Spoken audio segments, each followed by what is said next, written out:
Oh, hey, Bert. Hey, Scott. How you doing today? I'm a little tired. Yeah, late night last night. Yeah, by the time I got back to Sesame Street, I didn't have time to rearrange my paperclip collection. Yeah, you're obsessed with paper clips, Bert. I don't know. Yeah, I really like to clip paper. This isn't really working without the other guy. Hey, HQties, happy quinceañera. How about last night's show, huh? Bert from Sesame Street was here co-hosting with me. He looked great for 49. I'm back today, solo, hosting alone. Makes me kind of sad, actually. But wait, there's all you out there, right? You'll keep me company, won't you? And I'll ask you questions? We got a deal? Okay, good.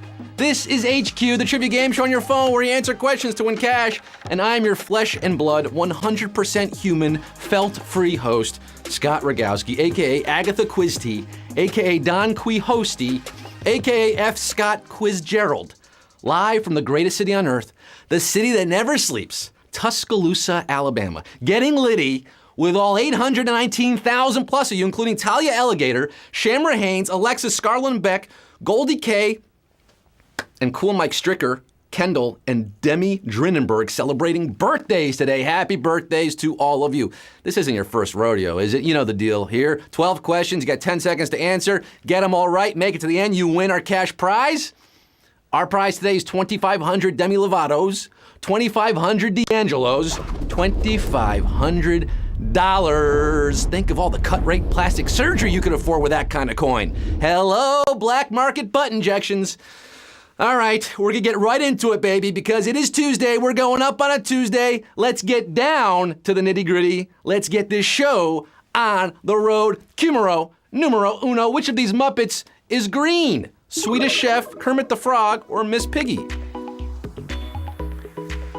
Yeah, Muppets. We had a little Muppet in here last night, and now we're asking about a Muppet. This guy is a friendly amphibian. He's so green that he sang a song about it called Being Green.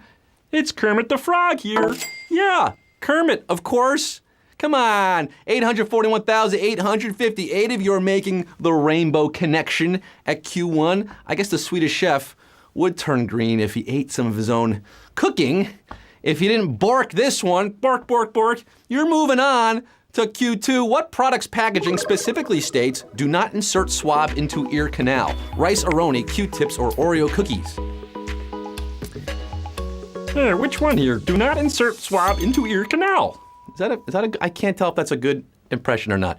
None of these belong in your ear, by the way, but one of them specifically says on the packaging, don't do it. Even though you do it, I do it, we all do it. You shouldn't do it.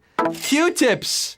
Yes, 10 out of 10 ENT doctors would agree with the Q-tip packaging. Do not insert them into your ears. 803,335 of you, you know how it works. What kind of cruel company would make such a product that's like specifically designed for going into your ear canal, even though you shouldn't do it? It's like if Isotoner with their gloves was like, do not insert hands.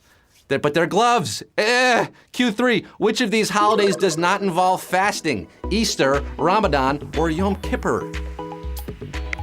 Or Yom Kippur. You know, there's different ways to pronounce it. I like going with Yom Kippur. Yummy, yummy, yummy, yom. You don't say yum, yum on yom because you don't eat.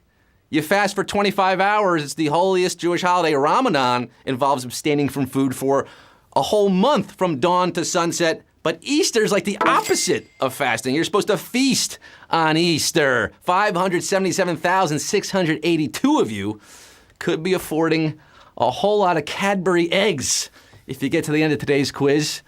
Yes, Q4, which of these Supreme Court cases dealt with the First Amendment? New York Times Company versus Sullivan, Miranda versus Arizona, or Plessy versus Ferguson?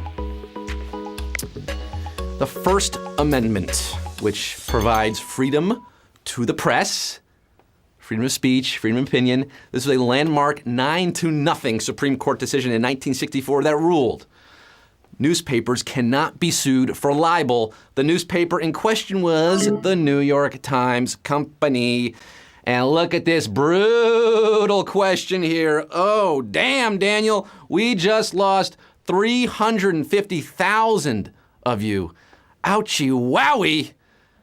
Public figures cannot sue newspapers thanks to this decision unless actual malice is shown. And I'm not showing malice to any of you. That was a tough question. But we have 197,293 HQties who are fit to print. Some of you decided to use your extra life here. Did you use it? Good. Q5, the metal band that holds the eraser on the end of a pencil is called what? Tragus, ferrule, or aglet? A lot of you being saved by your extra life, I think. Remember, you get to choose your extra lives right now. Thanks to the new update. This word combines the Latin words for iron and small bracelet. Many examples of these, including that metal band crimped onto the end of a pencil. It's ferrule. An aglet can be considered a type of ferrule, but an aglet's found on the shoelaces and drawstrings in particular. 81,025 of you. You are sharpening your minds on today's quiz. The rest of you, over 100,000, erased. So sorry, come back tonight. Q6, the S in USB cable shares its name with a well-known what? Airline, podcast, or sports team? Do you know what the S in USB cable stands for? USB. It's not UCB. This isn't the Upright Citizens Brigade. This is USB, the Universal Serial Bus. Which means the answer is, you figured it out now, podcast. The serial podcast, 30,697 of you got it right. You listen to Sarah Koenig's Serial, right? It's the most downloaded podcast of all time. Well, 30,697 of you think Jay did it. The rest of you possibly think Adnan did it. I don't know. We're still divided. Q7. Before it was discontinued, how large was a McDonald's supersized drink? 76 ounces, 42 ounces, or 60 ounces? Cereal. That was a good one. I also enjoyed S-Town, if you're wondering. In 1992, Mickey D's launched the supersized menu items, and they priced it so you were getting a little more bang for your buck. But by 2004, public health concerns and a movie called Super Size Me helped take it off the menu. That supersized drink was 42 ounces, if you can believe it. That's over a liter of cola. That's over an entire liter of cola. And we lost 21,000 here at this one. You are getting downsized on this question, but 8,657 remain. To Q8, the scientist who famously separated visible light into 7 colors is also famous for his work on what? Gravity, atomic nuclei, or steel production? Weird science.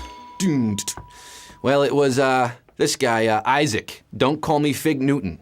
He's the scientist we're talking about, who put light in a prism and decided there were 7 colors because that corresponded to the 7 notes on the musical scale. Why not?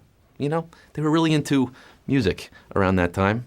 Also pretty famous, this Isaac Newton guy, pretty famous for the falling apple thing, AKA gravity.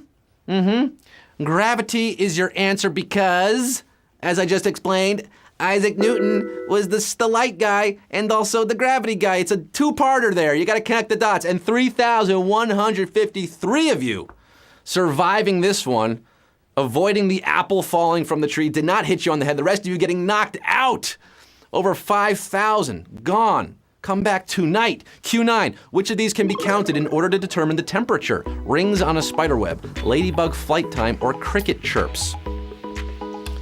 More weird science here. Totally legit, by the way. It's in the old Farmer's Almanac, so it must be true. But this actually is true. To get the temperature in Fahrenheit, you count the chirps made by a cricket in 14-second intervals, then add 40.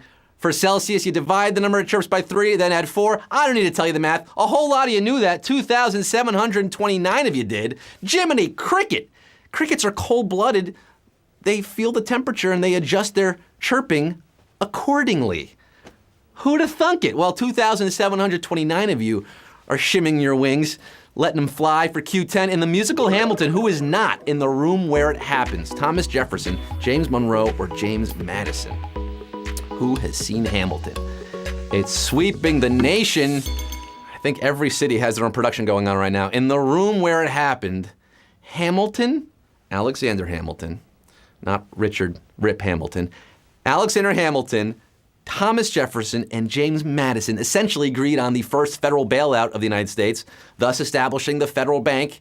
But the fifth president, James Monroe, was a no-show. He was not there. 1475 of you, not going to waste your shot. You knew it.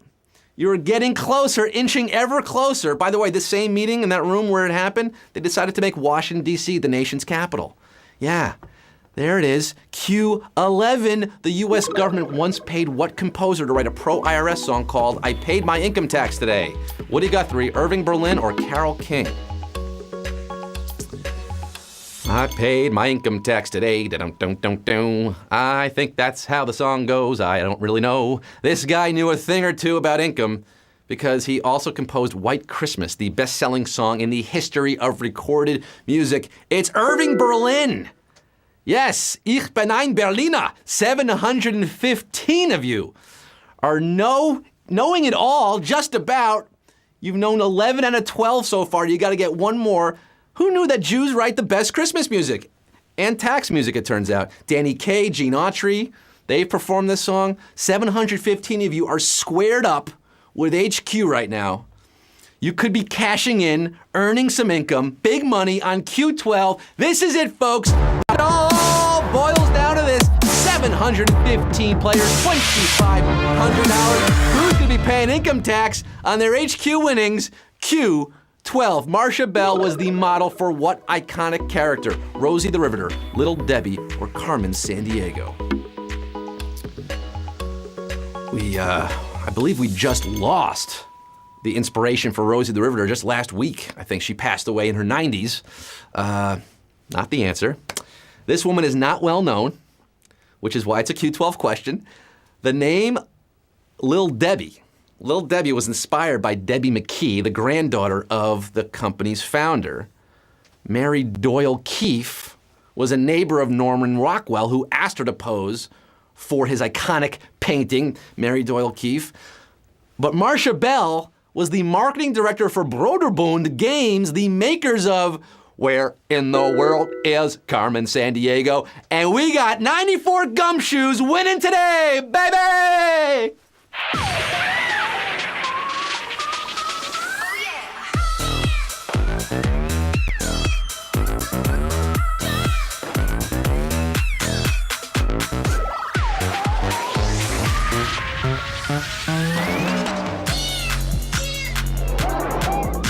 Nice work, gumshoes. 94 of you splitting $2,500. You could afford a pair of new shoes.